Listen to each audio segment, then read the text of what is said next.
All right. Good afternoon. Matt, kick us off. You got nothing? Your allies, France, which has hostages held in Gaza, and the UK both said the resolution firmly calls for the release of hostages. And to most people reading it, there's little difference between this language and what you abstained on in March. So why did the U.S. feel the need to block the resolution at this time? So it's a good question. The resolution does call for the release of hostages. What it doesn't do is link the release of hostages to an immediate unconditional ceasefire.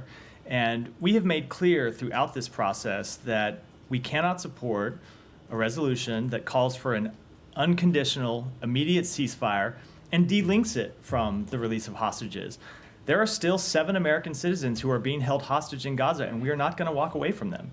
And so we worked in good faith for several weeks to try to get to yes on this resolution, to try to get to a resolution that we can vote for. As you know, we have voted for a resolution in the Security Council resolution already this year that called for a ceasefire, but it called for a ceasefire with the release of hostages.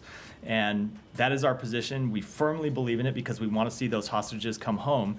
And I would kind of turn the question around and ask, why is it that the countries pushing this resolution couldn't actually link the two? Why they wouldn't agree to link the ceasefire to the release of hostages? What is it to the release? What is it about the release of hostages that they wouldn't support when linked to a ceasefire? It seems to us plain common sense that if there's going to be a ceasefire, that Hamas shouldn't get to continue to hold the hostages. And so we want to see the two linked, and that will continue to be our position. We will continue to look for ways to find consensus with other countries on the UN Security Council, but because of that language, this resolution is not something we could support. But as was pointed out earlier this morning, this resolution did contain a call for the release of hostages. What was defective about it? The defective is that they were not linked. We believe it's important that you get a ceasefire. You get a ceasefire that secures the release of hostages. And we proposed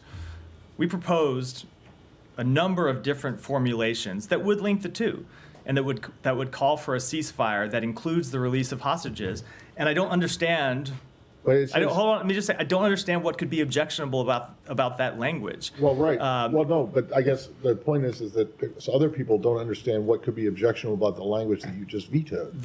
What is objectionable to us is that it calls for Israel an immediate ceasefire and the immediate release. It calls for an immediate ceasefire, and we don't think that Hamas. Because let's be clear about when people talk about an immediate ceasefire, what they mean is they mean for Israel to immediately stop fighting. You think Hamas is going to respect a UN Security Council resolution calling for the release of hostages? No, we don't think they are at all. So we think that if you're going to see, because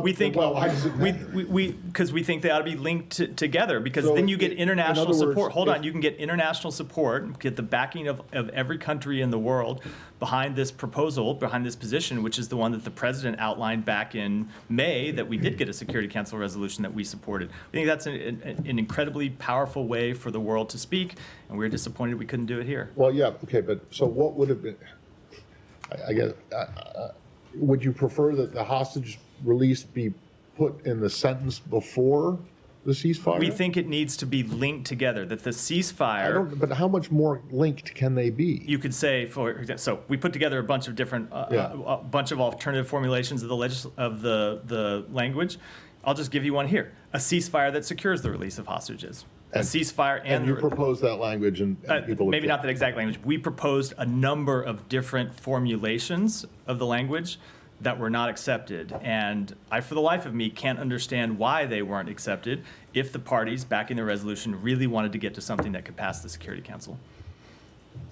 Michelle. Yeah, thank you. The Speaker of the Parliament, but rejected the notion that Israel would be able to keep striking Hezbollah even after a truce is reached. Is that something you find workable? I think